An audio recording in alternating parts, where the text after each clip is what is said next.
Afternoon, all. I'm just going to go through a few topics today. Essentially, just some background information about ovarian cancer. Obviously,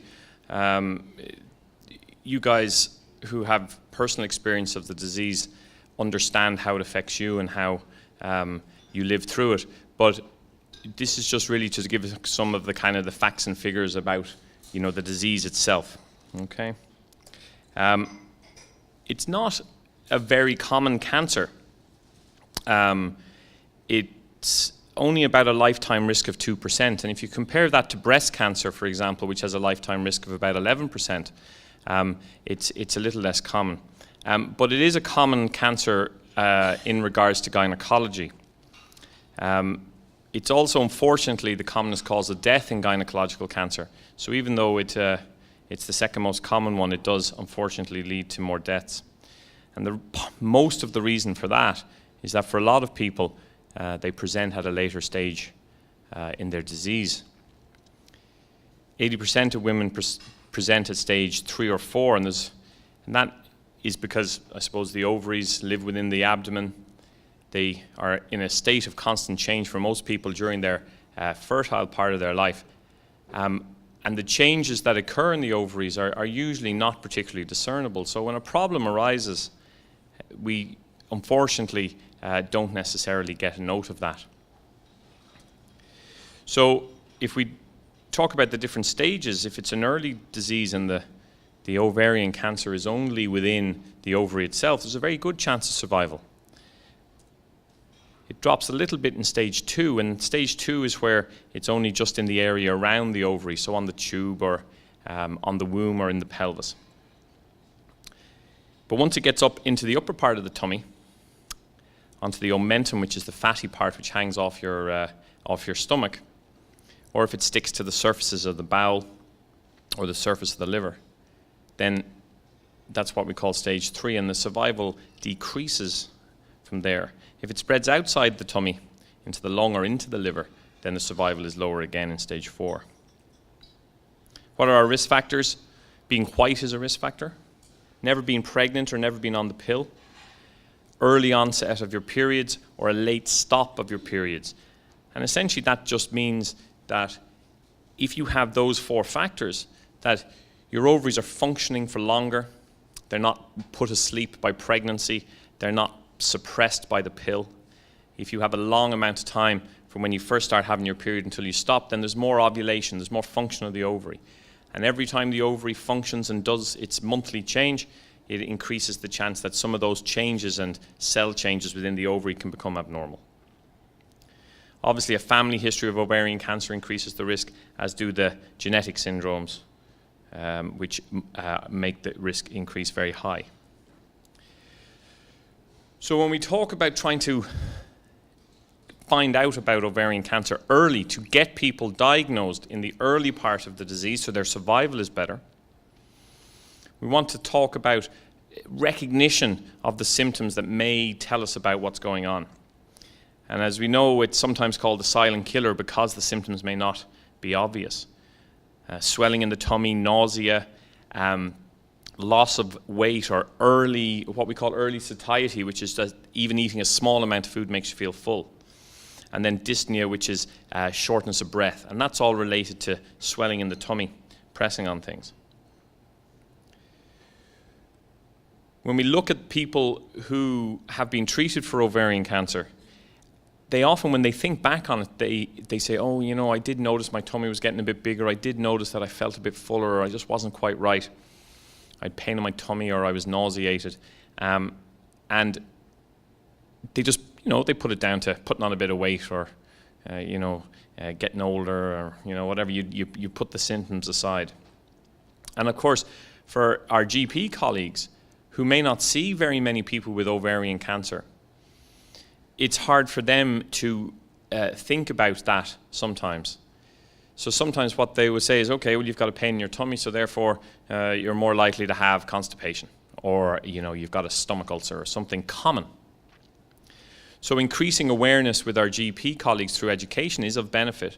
And if you even consider the possibility of ovarian cancer when people present with problems, it improves the diagnosis. Doing internal examinations, which again a lot of GPs are reluctant to do. Early resort to getting scans done and checking the CA125 decreases the delay in getting a diagnosis. And the NCCP and the HSE have increased ultrasound access forms for GPs, which was a kind of a stumbling block. So now it's there's an urgent pathway. If they do consider that somebody has a problem that might be related to the ovaries, they can get an ultrasound scan done more quickly. So abdominal symptoms are the ones that are more common, and it's the recurrent nature of it which should lead people to be a bit suspicious, and the severity can be worse. So if somebody has discomfort and cramps in their tummy or swelling in their tummy, and it's something that keeps happening, that should raise a red flag. And obviously then if there's multiple symptoms, that should also increase the suspicion. So like for cervical cancer or for bowel cancer, we always want to think, can we do screening tests? Is there a test that we could do for everybody that might improve the pickup of early cancers? And would that make a difference to the population? So for example, if we attend for our cervical screen and we have a pap smear every 3 years or every 5 years, then the chance of getting diagnosed with a cervical cancer is lower. If you have a colonoscopy or a mammogram, the chance of having a diagnosis of a bowel or breast cancer at a later stage when it's more likely to be dangerous for you is reduced. The problem is with ovarian cancer that we don't have a test that works fantastically well. So we don't recommend screening at present. And part of the reason is that it doesn't seem to improve people's outcomes, but it can increase the chance that in order to find out that you do or do not have a problem, you have to undergo an operation, for example, to take out an ovary that might look a bit funny. And then if you do that for enough people, you might find out that you've actually caused problems for some people who didn't actually need to have anything done at all. So if we could identify those people, it would be of benefit. Here's some of the risk factors for ovary cancer. When we talk about familial ovarian cancer syndrome, we really mostly mean BRCA1 and 2, which are the two commonest ones. They account for maybe 2/3 out of the familial cancer syndromes. And there's maybe the other third are cancer syndromes we're not really aware of yet, we don't have necessarily a diagnosis for. If you have a lot of relatives with ovarian cancer, your risk goes up. If you take the pill, your risk goes down. And that goes with suppressing your ovarian function. So if you take the pill for 5 years, it decreases the chance that you'll get ovarian cancer by about 1/3. If you've had pregnancies, it reduces your risk. If you're infertile, it increases your risk because you go through more ovulations and so forth. If you breastfeed, it reduces your risk, and if you have your tubes tied, it reduces your risk. And why we think that removing the tubes or blocking the tubes helps is that the commonest type of cells that are found in ovarian cancer are the same type of cells, but abnormal, that arise in the end of the tube. And we think perhaps that little bits of those cells break off the end of the tube and float around inside the tummy, and when you ovulate, the ovary opens up to release the egg, and some of those little cells drop inside. And if they are trapped inside the ovary and they're abnormal, then they increase the risk that a cancerous change may occur. So if you take out the tubes, that may decrease the risk. So we often offer people at the time of having a cesarean section, for example, if they're having their last child, that they might have their tubes removed as a contraceptive, but also in order to secondarily reduce their cancer risk. So there's been a few big trials on screening to see can we adjust those risks. There's one called the PLCO trial, and in that trial they were looking at a whole pile of things, but there was 80,000 women nearly, and they did ultrasounds and CA125s, and they compared it to just going to your GP and having your examinations and so forth, and they found it didn't really make any difference. And they found that out of the people who had surgery because they had what appeared to be a normal ovary, 163 out of the 1,100 or so who had surgery had a complication. So those people were worse off afterwards because they had the tests. So obviously that's not a good thing. The big trial in more locally, which is in the UK, was a trial of ovarian cancer screening, which is the TOCS there in the top. And what they found was, when they looked at 200,000 women in the UK, 100,000 of them just had their normal checkups and everything. 50,000 had a CA125 and then had an ultrasound if it was abnormal, and then 50,000 had the ultrasound as part of the test. They found that the ability to predict things was a little better if you did your CA125 and your ultrasound scan. But when they followed everybody up, so they were very excited about this, and they thought, well, maybe this is going to tell us something that is useful and that we might be able to recommend screening. So they followed people up for 11 years, and out of all of those 200,000 women, about 1,300 got ovarian cancer. And when you divide up the groups, it was roughly the same amount in each part, percentage-wise. They found that there were fewer deaths in the CA125 group than in the control group, but only by a tiny bit. And when they did the analysis on it, they found that really it was probably by chance that there was a slight improvement. So, unfortunately, after all that time and all that work with all those hundreds of thousands of people checked, the conclusion they came to is that we need to do more study, and they still can't recommend screening, unfortunately. There was another trial in Japan which gave a similar finding, that if you were checked, then you might be slightly earlier diagnosis if you had your scan and CA125 done. But again, it didn't seem to make statistical difference when they checked it. So, one of the things we do to check on things is to check the CA125. Normally it's quite low. If it's raised, it's a very good test for checking on the ovary and how it functions. And so if you have a CA125 of 1,000 when you're diagnosed, and your CA125 drops down to 7 or 8, well, that's good, because then if it starts to rise again, we have something to check. The problem is that it's increased in a whole pile of other stuff, and this is why sometimes it doesn't make very good sense to use it for screening, because of all these other benign conditions that can cause it to be raised. So if we sorry, I mentioned that before.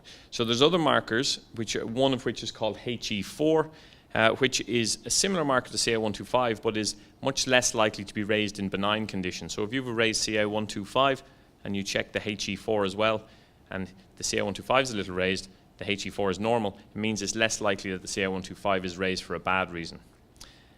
It's approved in the US for surveillance of cancers, but not for screening. And we don't tend to use it here in Ireland because it hasn't been approved. So talking about the genetic syndromes, we have CA1 or BRCA1 and 2. And essentially, both these are similar conditions that are based on two different parts of the chromosomes in the body, in the DNA. And you inherit them in a 50-50 way. So if you have it, your kids have a 50-50 chance of getting it. And if they don't have it, they don't have any risk at all. And if they have it, they have the risk associated with it. And that increases your risk of breast cancer and ovary cancer. And depending on the version you have, it increases it by different amounts, but it's still very high regardless. And how do we figure out about this? How do we figure out whether we should test people?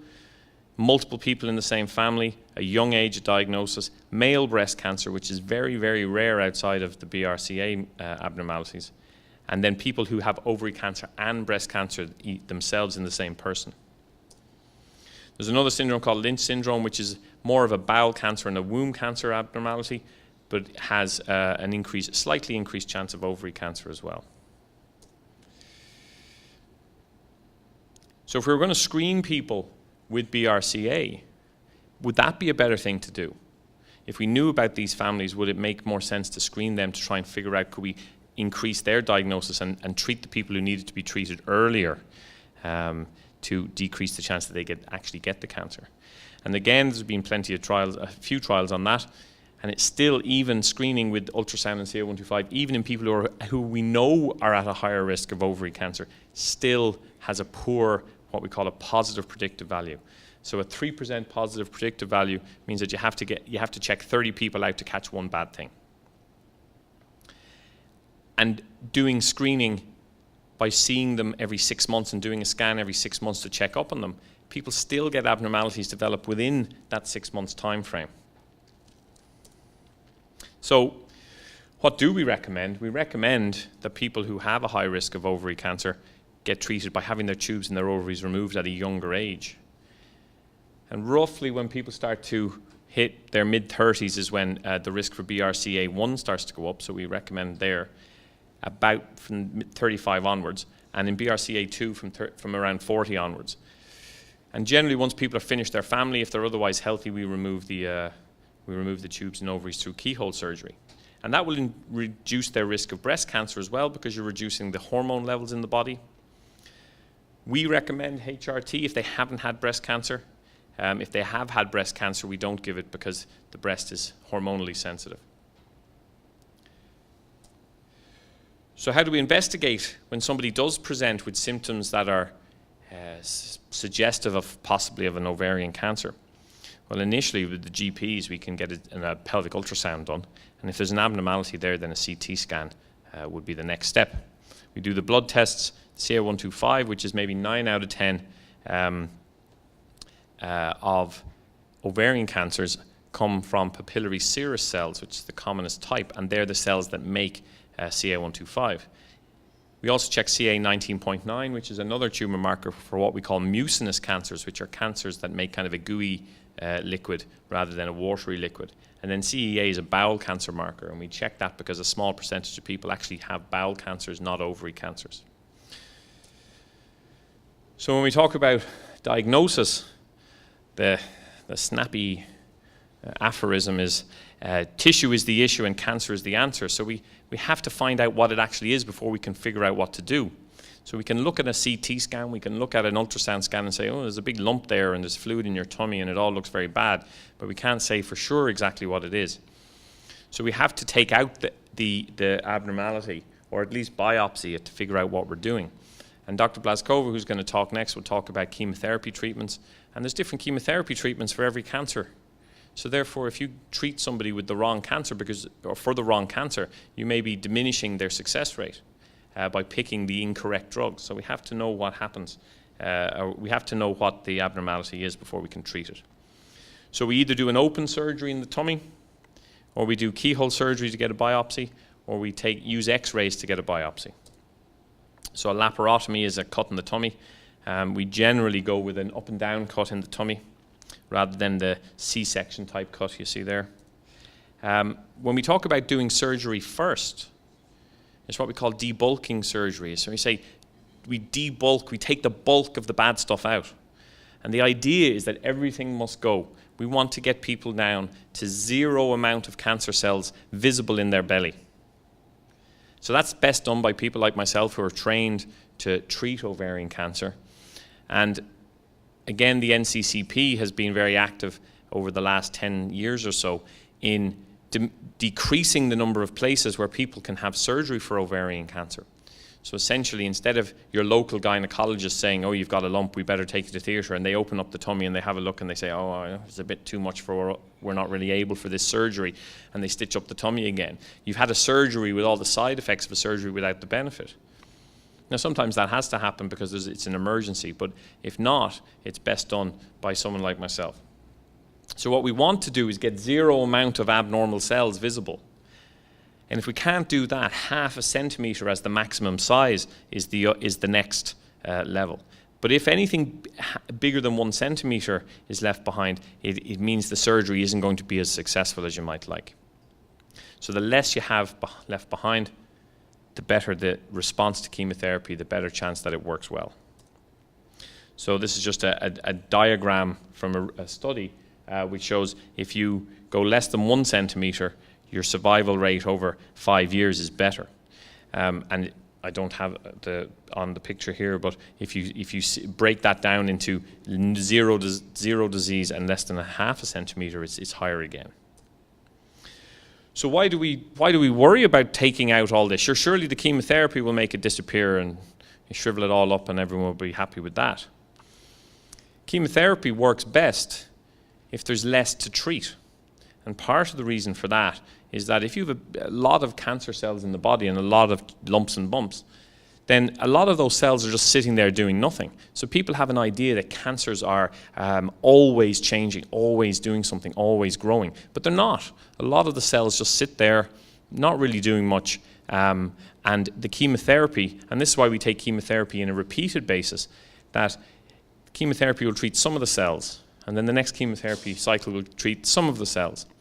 And if a lot of those cells are just sitting there doing nothing, then it may not make them disappear. So if we can surgically remove those, then it means that the chemotherapy doesn't have to try and treat those.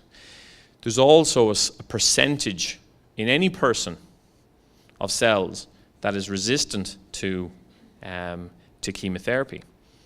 So if we leave loads and loads of lumps and bumps behind, then there's still that percentage, but it's a higher number of cells that aren't going to be treated by the chemotherapy. So again, if we can remove those lumps and bumps and get people down to no visible disease, you're talking the difference between hundreds of millions of cells and hundreds of thousands of cells, a lot of which won't do anything. They'll just float around the body and die off, and then the chemotherapy will treat the rest. So if we can get down to a very small amount, then we're going to do better. Also, inflammation and other things like that related to production of chemicals by the cancers also can suppress the immune system and reduce the chance that the body can fight off the abnormalities themselves.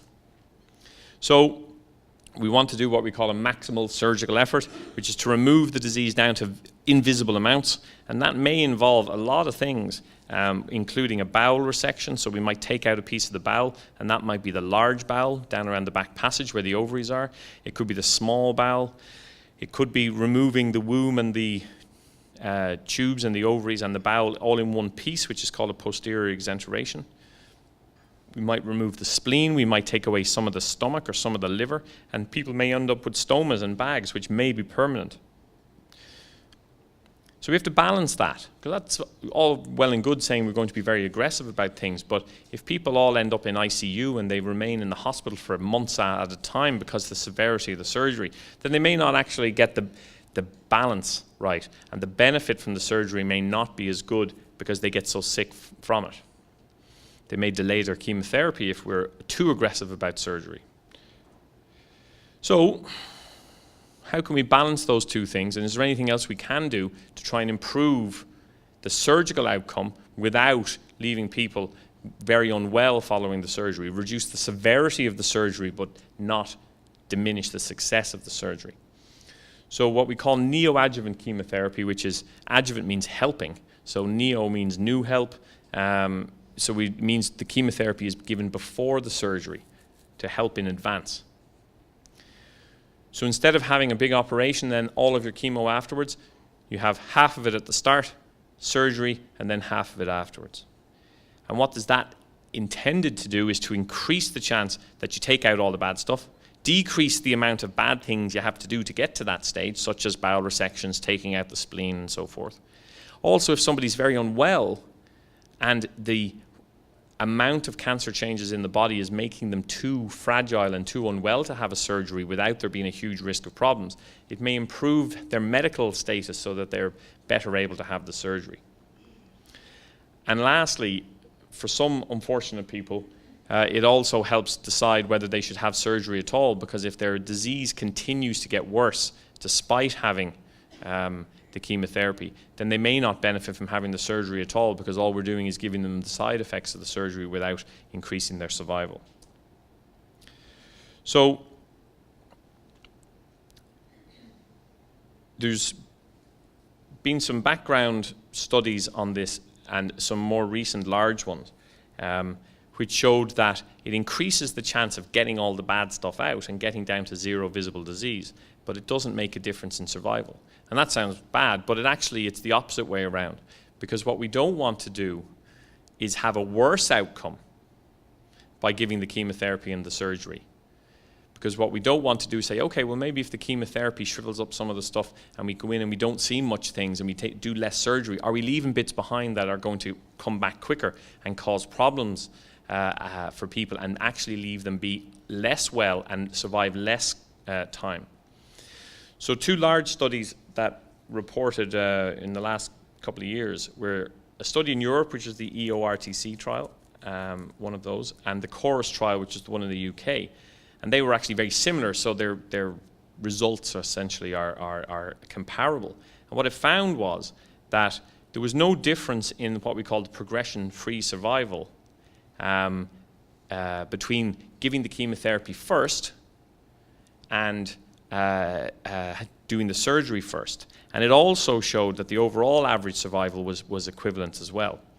But what it did then show is that the rate of complications from having the surgery was less. So in people who have a lot of disease, a lot of ascites, a lot of lumps and bumps in their tummy on the scan, we often will give them chemotherapy first because it seems not to make their outcome worse, but it reduces the severity of their surgery. And that's just a picture. There's just some of the stuff there. So the last thing we talk about is secondary surgery a benefit? Should we, if somebody has a cancer and it comes back, go back in and do more surgery? Okay? And often we don't in ovarian cancer because we have done such extensive surgery in the first place. It becomes progressively more difficult to do safe surgery again. So what we talk about is that secondary surgery is often palliative. So it's not designed to make you live longer, it's designed to fix a problem, to improve symptoms or to make you feel better. So we have to decide who would benefit from having those things done and what group of people are the ones who we may consider surgery in. So people who have not had disease for at least a year are people who may have a benefit, that you can actually take out everything that's there. So if they have one lump somewhere, you can go in and get that one lump out, and that will get them back to no visible abnormalities. Meaning that if they have chemotherapy, that they would expect a better result. They have to be well enough to have it, obviously, and that it has to be just in one place. People who have ascites as well as a recurrence tend not to be as easy to fix, so therefore we usually resort to second chemotherapy treatment. So for example, we might consider removing a piece of the liver if they had one lump in the liver. We might consider surgery if people have a bowel obstruction, and that's often an emergency presentation that people come in with a blockage in their bowel. And sometimes that can be managed with medicine, and sometimes medical treatments, giving fluids, resting the bowel and allowing whatever the blockage is to try and resolve itself. But sometimes it requires surgery. So if we do surgery for bowel obstruction, it tends to be in people who are quite unwell to start off with, who we don't expect to get better. And it also means that we have a poor chance of those people living for a longer amount of time. So it tends to be reserved for a last-ditch kind of like we have to do something situation. And when we talk about surgery for bowel obstruction, especially if it's in the context of recurrent disease, we have to be frank in our discussions about how likely is it to succeed and whether or not it's going to be of benefit in the long term, and maybe managing things with medical treatment would be better. So there are alternatives for that, which is to divert the fluid out of the bowel by giving a tube in the stomach, giving pain relief, giving hydration through the IV rather than letting people eat and drink, giving them food through an IV rather than having them eat and drink through the bowel, and also get the hospice involved. That's it. If there's any questions, I'm happy to answer them. Sylvie's going to talk about the chemotherapy side of treatment, so if you want to leave the questions till later on, I'm not, whichever suits. Okay, thank you. Thank you.